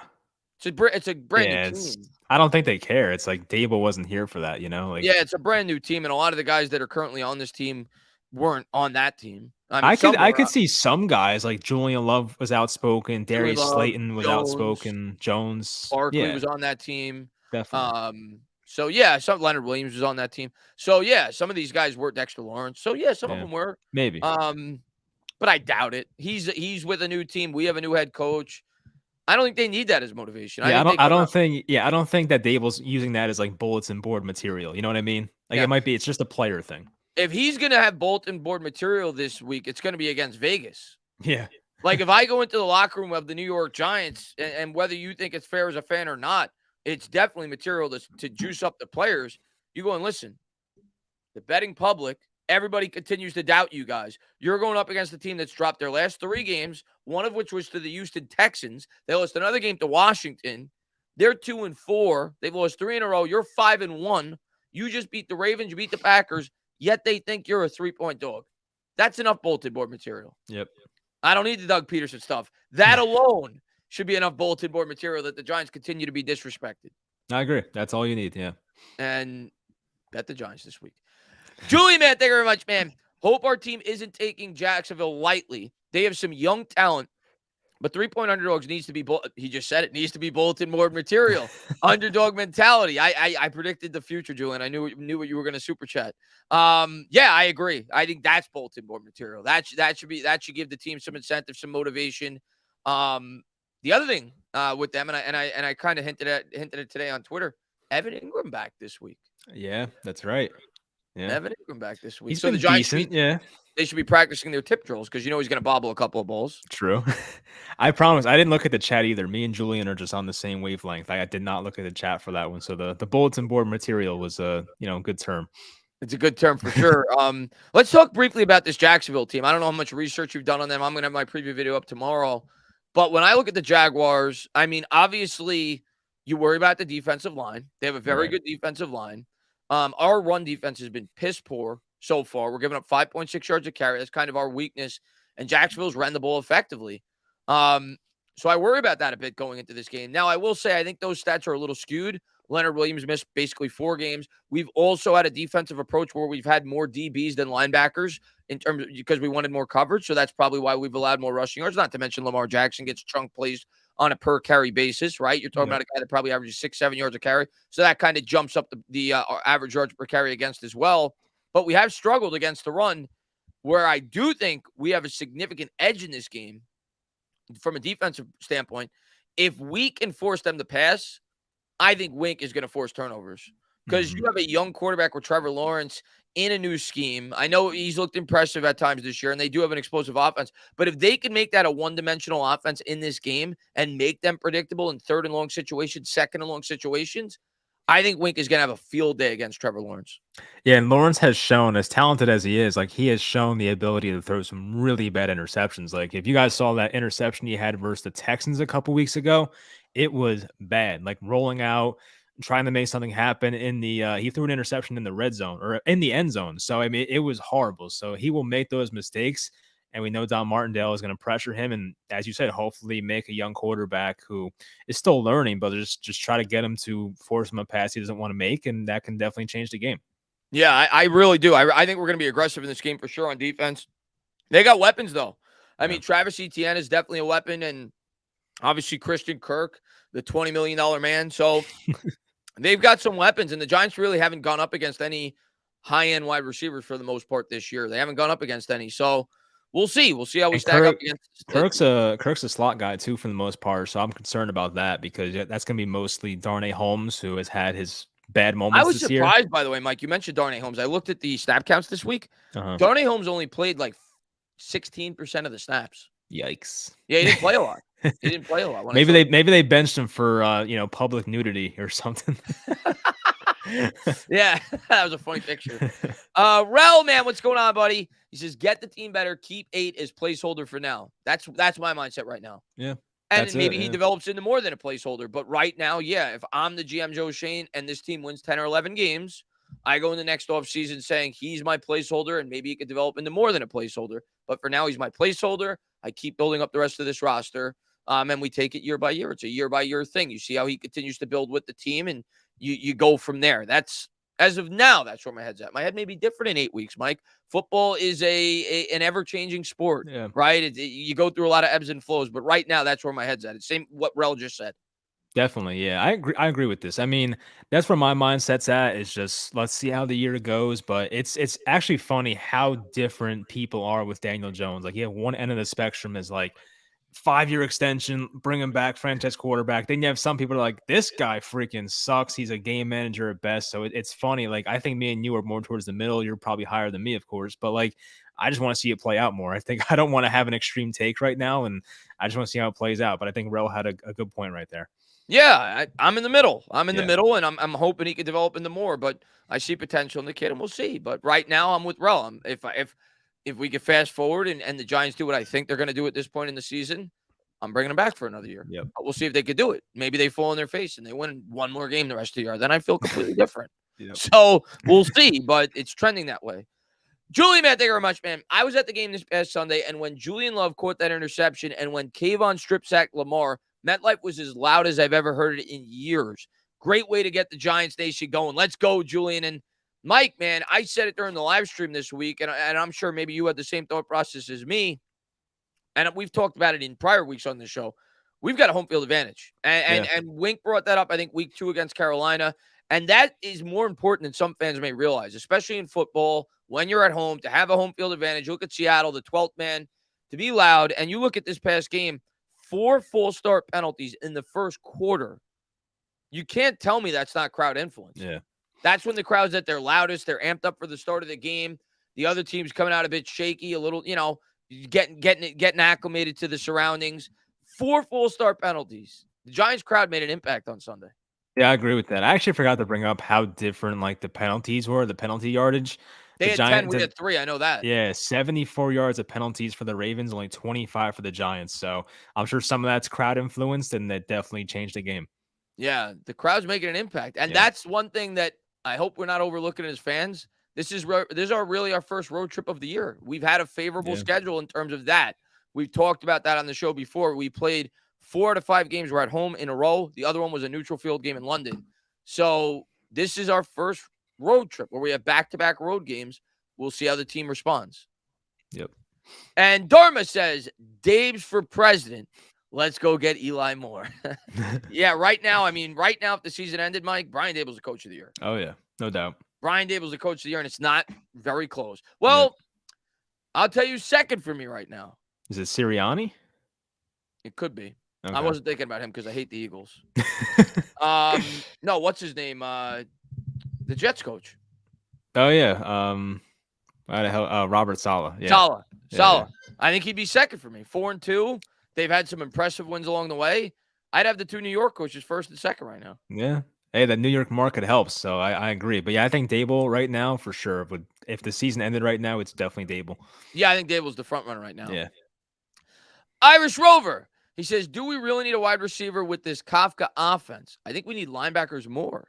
We need to close up the middle and start stopping tight ends who are wide open and gaining chunks of yards. Great chemistry tonight. Irish, we appreciate that. Thank you very much. And yeah, that's a fair point you bring up because last week, Mark Andrews, we knew exactly what Baltimore was going to do. Anybody with a brain knew exactly what Baltimore was going to do, especially without Bateman, who's their number 1 wide receiver. You knew they were going Andrews. They went to Andrews early and often, and the Giants couldn't stop it in the second half. So, yeah, that's a good point he brings up. We have struggled in terms of coverage against the tight ends. Yeah, it's one of the more noticeable things about this defense. I was hoping that like Darian Beavers could be one of those guys this year, but of course he tore his ACL, unfortunately. So, I haven't been too impressed with Tate Crowder this year. He's had a couple nice games. I think Jalen Smith's been a nice surprise, but he's probably not your future answer at linebacker number 1. So that's a spot they have to improve on. I think we all focus on wide receiver, but at the end of the day, I think they need both. We need both a wide receiver and a coverage linebacker. That's definitely going to probably be top of the priority list in the offseason. Give me your top 4 priorities in terms of positional need for this football team. Okay. I don't know if this is in order, but I think cornerback 2 has to be addressed. Coverage linebacker has to be addressed. Wide receiver has to be addressed. Where's my last one? Maybe left guard might be one of them. Okay. I agree. I have center. Yeah. Okay. Yeah. Center. Yeah. But the three you said: wide receiver, cornerback, 2, coverage linebacker, center. Yeah. I think those are the 4 most immediate needs right now for this football team, and it's just a matter of how you prioritize it in the offseason. Yeah, I'm with you. Eli, thank you very much, man. Galladay needs that AR-12 retreat in Peru ASAP. Jeez. Eli, man, thank you very much, man. I appreciate it. I don't think Galladay may never see the field again as a Giant. He's out again this week, along with Toney, it looks like. Both of them, they said, are unlikely to play. Hopefully, Toney's back after the bye. That's what I'm hoping. But I don't want to get my hopes up too high. Yeah, we said that last week, and I agree even more. I think they're going to wait till after the bye. Yeah, we'll see, though. Synagogue of Steak. Kayvon, we didn't talk about Kayvon yet. True. Kayvon is special, not in Micah Parsons' league yet.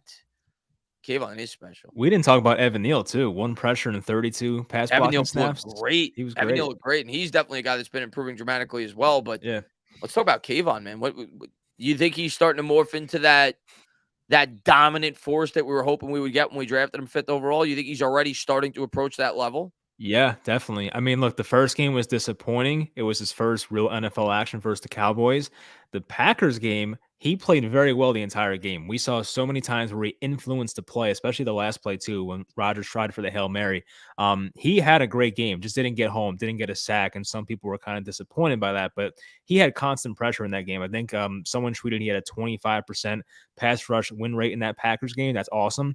And then this past week, once again, just constantly in the backfield. There was a play where I forget what happened. I think Lamar ran a read option and Kayvon went to Kenyon Drake just to like kind of set the edge and make sure he didn't take off. But he chased Lamar down the field, and like you can see how fast Kayvon was for an edge guy. I was like, holy crap! Like he's fast. I mean, to make, and that's what like elite pass rushers do. They make the big plays at the biggest moments. Like TJ Watt does it all the time, guys like that. And that was a big moment for the Giants. Second play of that drive for the Ravens, down forward, trying to respond and get a touchdown to take the lead, which, I kind of had my doubts about the defense at that point because we're just so accustomed to that as Giants fans. But Kayvon stepped up big time. He's been great. I can't crown him in the Micah Parsons territory, obviously, but I think he has that upside. It's not crazy to say. I think he does have that upside. I don't know. Let's put it this way. I think he has Pro Bowl upside. Definitely, yeah. Which is great. But Parsons like plays corner and like linebacker. So it's like, he's such a special athlete. So I don't think Kayvon's going to be doing that level, but he's good. He's got Pro Bowl upside. Definitely, yeah. Which is great. And I think he's going to reach that level. I'm not saying he's going to reach it this year, but I think he's going to reach that level. He's good. He's explosive, and I think he's only going to get better. I think he's going to put on more muscle. And I'll tell you what, there was one play in coverage this past week where I'm like, wow, he dropped back in coverage and he looked pretty good. I'm like, wow, yeah. he can even do that. I'm like, wow, man. I think he's definitely trending up. He's off to a great start in his career. Yep. Clock says 50 years a fan. DJ Sims. I watched both very alike. And I could get that. And listen, I didn't get to watch Sims. I saw Sims at the very tail end. 93, I was 8 years old. That's probably like the very beginning when I started watching football, that I could at least know what was going on. But that was always the MO with Sims, is that he was like tough as nails. So I get that comparison from that aspect, right? DJ's super tough. Sims, his first 3 years in the league, people were ripping him to shreds. He went to a small school, much like Daniel Jones. So there's a comparison there. So I do see similarities. Hopefully he develops like Sims did. But yes, from that aspect, people were running Sims out of the league his first 3 or 4 years. Really, it was a different league back then, though, to be fair, Mike. There wasn't a salary cap, so you could afford to be more patient with your quarterbacks.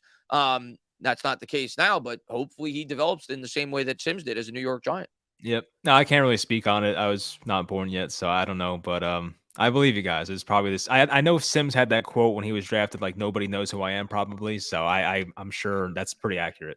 Yeah, no, the comparisons are similar in that sense that he went to a small school. They both started off horrible to start their careers. They both had injury problems. And then he grew as a quarterback. Yeah. Synagogue, man, thank you very much, man. Food for thought, the 1986 Giants didn't have wide receivers. That's true. I guess. Different game. It was a different game back then. Yeah. It was a different game back then. But the 1986 Giants also had one of the greatest defenses of all time. If you have a defense like that, and you could have a ground game, yeah, you don't need great wide receivers, but it's very hard to develop a defense like that and be able to maintain it, especially in the salary cap era. Very hard. But yeah, I mean, yes, that team was built on kind of the same way this team is built on. Not that I'm comparing the two teams, but strong ground attack, smart quarterback play from Sims, and a very high-end defense. So, yeah, that's Giants football. That's always been Giants football. They're finding a recipe to win. Like I think now my mindset is like kind of changing, because in the past it was always like, all right, how are the Giants going to lose this game? Now my mindset is, all right, how are we going to win this game? So it's just a different confidence in the fourth quarter. It's so true. Yeah. I thought the same thing this week, Mike, during the game, and I wrote it on Twitter. Is every week I'm getting less and less nervous when the team goes down by 2 scores. Because I keep going back to it and I say, well, now I have confidence in this coaching staff that they're going to make the necessary adjustments to keep this game close, to give ourselves an opportunity. And now I have the confidence, because it hasn't been once, it hasn't been twice. I've seen it multiple times this year, that Daniel Jones can make plays when he needs to make them. So, yes, I agree with you that I'm getting to the point now where I always think the Giants have a chance. I mean, if it gets to the point where it's ridiculous, we're down by 20 points, no. But if they're within striking distance, they have a chance. Definitely, yeah. It's nice to have that. It is more crushing when they lose those games, but it also is nice to have that confidence that your team's going to come back and at least make a game out of it. So hopefully that continues. But it feels good again to be a Giants fan. That's for damn sure. And Dharma says injuries, right? Coaches don't like them. Who's this about? I'm not sure. Maybe he's Toney. Maybe he's talking about Toney. Maybe he's talking about. I'm not sure. I think Toney's legitimately injured. I don't think they're making that up. Personally. Oh, he thinks you think he's mocking Toney? I think he's saying like the coaches just don't want to play him, and like the injury thing is kind of fake. But I could be wrong, so I don't know. If that's what he means, I disagree. I do think Toney's hurt. I don't think. I think I'm sure the Giants coaching staff is disappointed with Toney so far, but I think Brian Daboll and Kafka are smart enough to realize this guy would give us a better chance to win. Like, they want him on the field. So I don't think it's a real injury. I definitely don't doubt that. He re-aggravated his other hamstring. Yeah. It's just unfortunate. He's been fragile since he's been a football player, whether it be college or the pros, but he's definitely more talented than probably any receiver we have on this team when he could get on the football field, but he's got to get on the field. Best ability is availability. But no, I don't think the Giants, if that's what he's implying, no, I don't think the Giants are faking that. I think Toney's legitimately hurt. And I hope he gets out on the field sooner than later, because I do think he'd make the offense better. I think about a player like him with his capabilities with an offensive play caller like this, with the way Saquon Barkley's playing, it could do a lot for this offense. It really could. And I think that's why fans are so agitated. I think that's why they're so fed up, because they look at it and they see what Toney could potentially do for this offense. And they see that that's probably the biggest need of this team right now. And the guy can't get out on the football field. So I understand where fans are coming from, but no, I don't think the Giants are faking that. I agree. Yeah. Patrick Sison says, how do you think Kafka coach from the booth is helping with the second half of Ooh. Never thought about it. Yeah, that was like a big topic of conversation before the year started, because the Giants had their offensive coordinator up in the booth for the first time in a while in terms of calling the plays. I like it better that way. I do, personally. It does. It gives you a different vantage point. Yeah. You can see the whole field. The only thing is, I think like it's not as big of an advantage in terms of calling the plays, the communication. People have talked about that, but obviously Daboll trusts the other coaches on the field to relay the plays to Daniel Jones or whatever else it may be. I want to say something here. So I know the communication in the headset turns off with 15 seconds left on the play clock. And you've seen in recent games, especially, the Giants are very quick. They are getting to the line as quickly as possible. I once made a video about this very thing. It was Jared Goff and Sean McVay. And I was like, why is Jared Goff seeming to be in the perfect situation every time? And like, the Rams would hurry up, get to the line as soon as possible. Sean McVay would be able to diagnose the defense, have enough time to get it into Jared Goff's headset, and then they would make a play from there. It's a very similar thing that could be happening with the Giants right now. Let me ask you a question. You think we lose Kafka after this year? Oh, man. Because he fits the mold of what I would think most teams would want in a head coach. Yeah, absolutely. Young, innovative, offensive mind. Like, a lot of people are talking about losing Wink. I think it's much more likely you lose Kafka. Yeah. I agree. Yeah. I know he's only been a play caller for 1 year, so maybe a team wouldn't jump the gun so quickly. I'm hoping it takes 2 years, but yeah, it's definitely a concern you have. Like we had it with Patrick Graham too. Anytime a coordinator is getting a lot of buzz, which Kafka should be getting. I know the Giants offense overall has not been like insanely good, but got to look at who we have. So I think he is getting some more attention. I'm sure his name will be circulated in the offseason, but I think maybe it'll be a next offseason, like 2 off seasons type thing, hopefully. I hope, because I want him to stick around. I want to keep this intact. Yeah. I'm sure Dable has another plan, though, if things go awry. That's the great thing, and that's why I wanted to hire Dable. If, people talked about that they wanted, what's his name, Flores. A lot of people wanted Flores, and I understood it. The guy's had success. Yeah. I do think he's a talented head coach. But Flores is more defensively minded, and they said, well, you could just bring in a guy like Kafka. You could bring in an offensive-minded coordinator, but you could lose coordinators. Yep. You're not going to lose your head coach unless you fire him. So that was always my mindset, is I need stability with this offense, whether it's for Daniel Jones or whether it's for replacing Daniel Jones for the next quarterback. I don't want him to have to go through the same situation DJ did. So that's why I was so happy we hired an offensive-minded head coach, because if we lose Kafka, I still have faith that Brian Dable is the type of guy that can still run a very good offense. Definitely. Yeah, I agree with that. Yeah, I wanted more of an offensive guy, lean that way, a guy that kind of understood the modern game more, and that's what Brian Dable is. So I'm been very satisfied with that hire so far. He's been great. Yeah. Gavin, man, thank you very much, man. We need to consider the modern NFL has a premium on speed over size. The Giants have a formula that's taking advantage of smaller linebackers by running the ball, which is working. It's not a gimmick. It's our offense. Fair point. Here's what I'm going to say. That's a good point you bring up, Gavin. Yeah, that's a very good point. And you've seen we've run a lot of 2 tight end sets, sometimes even 3 tight end sets. And I think we're taking advantage of that, and we'll see how teams around the league try to adjust. The other thing I'll say, Mike, I read an article on this yesterday. I think it was a day or 2 ago. Defense in the NFL is trending. When you look at the total points scored in the NFL this year, and it's early, but compared to other years at this point in the year, points are down. In comparison to other years. You look at the Jets, they're winning with their defense. You look at the Giants, they're winning with their defense. You look at the Cowboys, they're winning with their defense. There may be a shift in the league right now, because we see this. There's trends in the NFL and things change and teams adjust. But at least early on this year, the trend is sided more towards the defensive end. It goes like back to the whole like zig when they zag type thing. Like the NFL has been trending in such a passing league the past 20, 30 years, and we've seen it go up on the graph every single year of like more passing attempts. But at what point does that become too much and you take advantage of having a very good running game, which I think is what the Giants might be trying to do right now? And you want to be the first team to do it. That's the big thing. You don't want to catch on too late. So yeah, I think passing is always going to be the number one thing with offense these days with the whole rules and everything.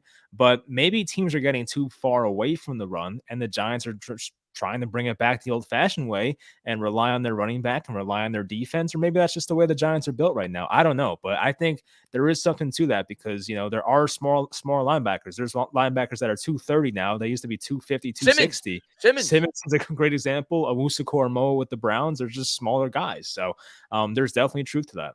Yeah, and I remember. So I actually looked into it after reading that article. Do you know how many teams this year in the NFL are averaging 27 points or more per game? Probably like 4. 3. Oof. Only 3 teams in the league right now are averaging 27 points or more. Last year, 8 teams averaged 27 points or more. Yeah. So I saw a stat about red zone efficiency too, how last year, like a large amount of teams, once they got in the red zone, were scoring touchdowns. Now it's like, it's not even close to what it was last year. It's just offense is down everywhere. It's weird. Yeah, this happens though. The NFL goes through different trends, and then teams adjust, and so it looks like this year, at least early on, defenses have started to catch up with the offenses. So we'll see. It's interesting. Nelson. He says, which place is more difficult for the Giants to play in, Jacksonville or Baltimore? Well, Baltimore played in New York. We didn't go to Baltimore. Yeah, true. Maybe he must mean Jacksonville or Seattle, perhaps, because we play Seattle the next week. That's probably what you mean. Okay. And to my knowledge, I think Jacksonville's a pretty tough place to play, but Seattle notoriously has been known to be like the toughest place to play because of their crowd, because of the 12th man. I don't know if that's still the case, because they're not quite as good as they used to be, but yeah. And I think it's the structure of that stadium, the way they built it makes the noise louder. Mm-hmm. So I would guess Seattle's going to be the tougher place to play of our 2 upcoming games. Yeah, I agree with that. I don't think the 12th man is like as crazy because the team's not as good as you mentioned, but I think with Florida teams, an underestimated aspect about it, especially in September, is like the heat aspect, because we've seen teams play in Miami that like are just dying of like heat exhaustion. Good point. Like when the Bills played them, and I think the Bills lost that game. Yeah, they lost the game to the Dolphins. There were Bills players like crawling on the field because they were so hot. And the Miami Dolphins you cramp up too. The Dolphins are so smart. They wear their all white uniforms in their home games in September, and they put their home bench in the shade and put the away bench in the sun. It is like it's the smartest thing ever. But that's another thing about it. I don't know what the weather is in Jacksonville Sunday, but it's that aspect. But to answer this question, I would think Seattle's probably tougher, assuming that Jacksonville's weather is not crazy. Jacksonville, I've driven through Jacksonville. I've never stayed there. But I'm pretty sure Jacksonville's not the same type of Florida heat as like Miami. Yeah, probably. Yeah. Jacksonville's like northern Florida, so it's not the same level of a heat. The other place that like in terms of like the conditions that is a really strong home field advantage is Denver because of the thin air. Yep. A lot of times when teams go there, it takes them a quarter to get acclimated to the surroundings and the mile high and everything else. So that's another spot. But yeah, I would definitely say Seattle. Seattle's probably the toughest place to play in the NFL, or one of for sure. Yeah. I would go with Seattle. Let's see what we got. What's up, Stu, man? Thanks for popping in. We're going to close this out in about 10 to 15 minutes because I got something I got to do. Usually we go 2 hours. We're going to go about an hour and 40 today, but I just want to say thank you to everybody for being here. Going to catch up with the chat, take a couple more of your questions. Big Moo's got a question, I see. Are they allowed? Oh, never mind. You're talking about, fake crowd noise. That is not allowed in the NFL. Didn't the Falcons get in trouble for that? Yeah, I don't remember. It might have been, was it the Falcons or was it? I remember somebody got in trouble. Yeah. Maybe it was the Falcons. I thought Falcons or the Saints. It was one of them. Yeah. It was probably the Saints, knowing them with the bounty gate and everything else. It was a dome team. I know that. Yeah, It was in a dome. You might be right. Maybe it was the Falcons. And Tyrone says, hit the like button. Appreciate it, man. What's up, Anthony, man? Thanks for popping in, buddy. What's up there, Christopher Tony? What's going on, Chris Dan? Jacksonville alternate MetLife Stadium. I don't know what you mean by that. You guys want Elijah Moore? MY Jets asked us for the right price. Hell yeah, we do. Yep. Hell yeah, we do. But it's got to be the right price. But he doesn't make a lot of money. He's young. He's talented. We need wide receivers. So yeah. Trust me, it's cool as hell here in Jacksonville. It's nothing like Miami, and it'll be in the 50s. Yeah, I remember nice. Jaden when they had the Super Bowl in Jacksonville. A while ago. I don't remember what year it was, but it was maybe 10 years ago, 15 years ago, whenever it was. Was that the Bears Colts 06 or no? I'm curious. I'm gonna look it up now. All right. But I remember when they had the Super Bowl in Jacksonville, and the temperature was really cold. It was Super Bowl 39. So it was between Patriots and the Eagles. Yeah. In 2005. So that game was in Jacksonville. And I remember the temperature there was like in the 20s for Florida for that game. So that's why I was thinking about that when you said that. I'm like, I don't think it's as hot there as it is in Miami. Yeah. Let's see what we got. Mary says, I think he means it will feel like MetLife on Sunday. So many. Oh, that's a good point. Yeah. I didn't think about that. That's a good point. There's a good chance there'll be a lot of New York fans there, Mary. That's a very good point. Yeah. When the Mets play the Marlins, there's usually more Met fans there than Marlins fans in Florida. So yeah, there are a lot of New York transplants that go down there. The Yankees in Tampa Bay, same thing. Yeah, that's a good point. I didn't even think about that. So maybe we'll have an unexpected home field advantage, or at least make it closer than the traditional road game. Yeah.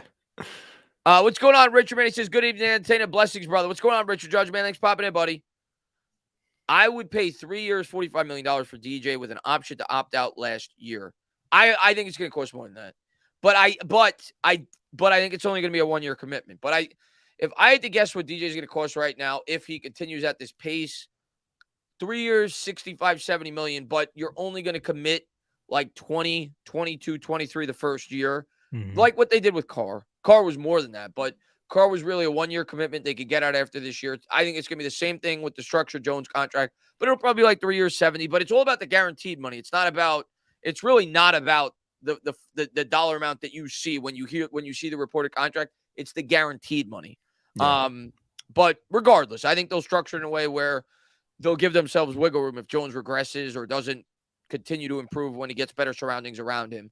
But I think he's going to get one more year if I had to guess right now.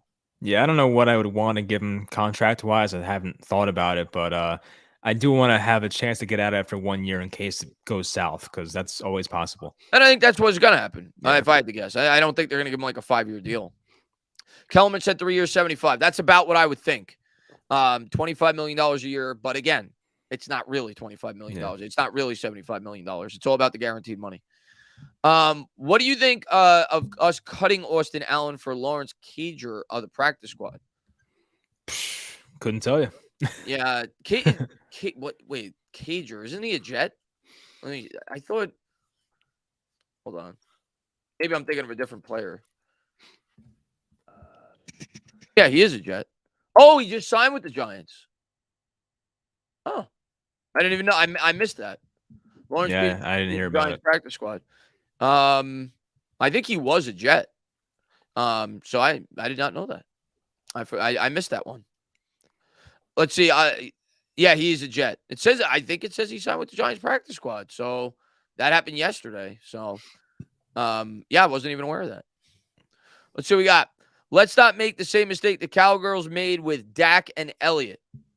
I don't think we're gonna. And again, if we sign those guys, I think they're gonna have to prove more than what they have. But we're not giving. We could sign Saquon and not sign him to a 6-year deal. Yeah, like the Cowboys did with Zeke.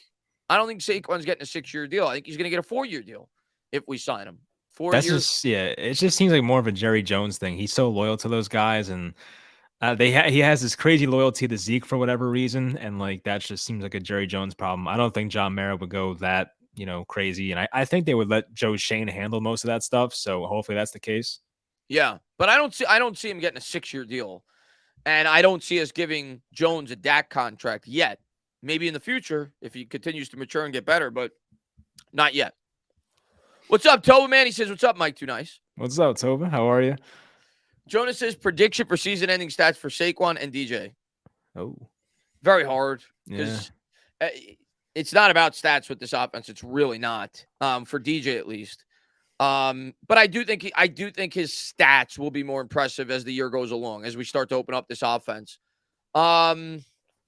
If he plays 17 games, I will say Jones ends up with 22 passing touchdowns, which would mean you have to throw for another, 17 over the last 11 games, 22, 23 passing touchdowns. I'll say he runs in 5, something like that. I'll go with like 8 interceptions. I think he'll keep the turnovers low. I think he'll be good in that aspect. He's only thrown 2 so far through 6 games, maybe 9 interceptions. And I think Saquon, if he stays healthy, he's going to get the 2,000 scrimmage yards that we thought he would at the beginning of the year. I agree. I think with Jones, I would say probably over 3,000 passing yards. I'll give him like 19 passing touchdowns and like 7 interceptions, I think is something. And yeah, Saquon is probably getting 2,000 yards, as you mentioned. So he's going to be in the running for offensive player of the year. I mean, I know Cooper Kupp's having a great year once again, but like, I feel like Saquon is probably getting comeback player of the year for sure if this keeps up. But like, I think offensive player of the year is definitely in the cards as well. I see Joe Shane says 8 fumbles. I don't think he's only got like 2 right now. And I was looking at his fumbles today. You got to add up his last 3 years just to equal his rookie year in terms of fumbles. So I don't want to hear Danny fumbles no more. I was comparing him to other quarterbacks. Kyler Murray's got 7 more fumbles than DJ does over the last 3 years.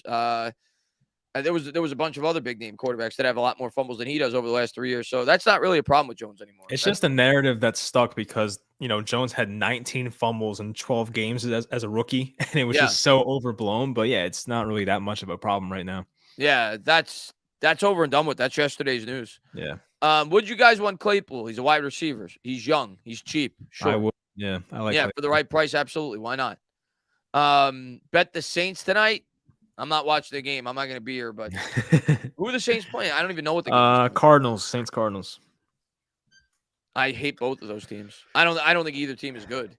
Yeah, they're confusing, those teams. I don't know who to pick, honestly. I would pick Arizona, but like I don't feel good about it. Yeah, I don't like either one of those teams. I think they're both bad. Wouldn't feel confident picking either team. Let's see what we got. MYB says, hold up. I called 11 games when they announced the schedule. Dable just seemed like a unicorn coach. Hey, man, you hit it on the well, we'll see. I don't want to say you hit it on the I hope you made some money on that. That's a good prediction. I hope you hit it on the head because we got to win 6 more games for you to hit it. But your prediction looks a lot better than mine. I said 7. So 11 is much more realistic at this point than 7. I'll tell you that right now. Let's see. Let's go Olave. I guess you got him on your fantasy team. Kyler Murray is such a disappointment. Thought he was going to be a superstar. Guy is overrated. I've always thought Kyler Murray was a bit overrated, personally. I remember after his first year, he was top 4 in the MVP odds. I was like, what? So I think he's good. He definitely could be good. I see what people see in him, but I've always thought Kyler Murray was a little bit overrated and a little bit overhyped. Yeah, I think, Kyler just has so many great highlight plays that it makes him look better than he is. But like when you sit down and watch a full game of Kyler Murray, he's probably not as good as like the highlights make him seem, if that makes sense. Yeah, I mean, did you see what LaShawn McCoy said about him this week on his podcast? LaShawn McCoy like tore him to shreds. Like I'm gonna pull up the quote real quick because I think it'll make you laugh. He tore him to shreds. By the way, Chris, I gotta go after this. Just after you read this quote, I gotta go too. So all right, my apologies. No, I have to end it. I'm going to a movie, so I gotta end it. But this is a good. This will make you laugh. Let me read it. So I know LaShawn has called people out in the past too. Here we go. He's trash. Overhyped. Overrated, McCoy said. He plays like a high school player. Runs around, runs backward. He runs in a circle, the ballerina circle, then goes left, goes right, turns all the way around again, then looks for a wide receiver. That's not how you play quarterback. He ain't Mahomes, said McCoy, who spent 2019 in Kansas City. Let me tell you about Mahomes real quick. The majority of Mahomes' passes are based on timing. Third step, boom, bowls out. Fifth step, boom, bowls out. Now something, he goes off script. We all can do that, but not every pass. Every pass, Murray is holding the ball. Let's make a miracle. Every game he's played, watch the kid play. It's really embarrassing, to be honest. Like, who's coaching this kid? He ain't reading no coverages, McCoy said, suggesting Murray's infamous contract clause, which mandated certain amount of film study, makes sense in light of the quarterback's style of play. When a quarterback is running around like that all day, all night, all game, that's because he's not reading any coverages. So that's what was showing. That was pretty direct. Yeah, he did not hold back. Jeez. He did not hold back. There's truth to that, though. There is truth to it. I mean, they literally put a clause in his contract that he had to watch a certain amount of film study. Yeah, exactly. But Mike, real quick before we go, give me a score prediction. I think we're gonna win again, which I don't want to jinx it, but I'll take the Giants. I'll take the Giants 24-20. Yeah, like you, I'm scared to jinx it because we've picked against the Giants the last 2 weeks, but I always give my honest prediction. Sometimes we're going to be right, sometimes we're going to be wrong. Lately, we've been wrong, and that's a good thing because they've been winning. I picked them versus the Bears to win that. That worked out. Yeah, so hopefully we're right this week. But I'm going to agree with you. I think it's going to be close, though. I'm definitely not taking I'm not taking Jacksonville lightly. I think it's going to be a tough game, but I'm going to go 23-21 in a grinded out type football game. I think we're +2 in the turnover differential. I think Jones finds a way to hold on to the football, and our defense gets after Trevor Lawrence, and we get a couple of picks. Yeah. So I'm going to go 23-21. Giants eke out a win in Jacksonville and get the 6-1. That's it. It's all it takes. Let's get the 6-1. Can't wait, man. But guys, we're going to close this out. Just want to say thank you to everybody for all the support you guys always show on the show. Go over to my man Mike's channel. Definitely check him out. We'll be over there next week. And yeah, had a great time with everybody. Hopefully the Giants get a win this week. And Mike, say what you got to say.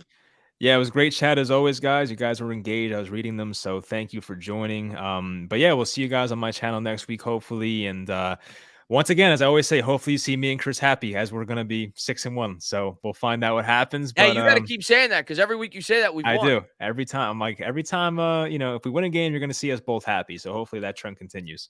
6-1, Mike. Imagine that next week. You don't have to imagine it. It's happening. Have some faith. 6-1 next week. We're going to be talking about it on Mike's channel. And then 7-1, we're going to be coming back here. But, yeah, Mike, had a blast. Guys, have a great rest of your night. Let's go, Giants. Let's get a win this week. And we are.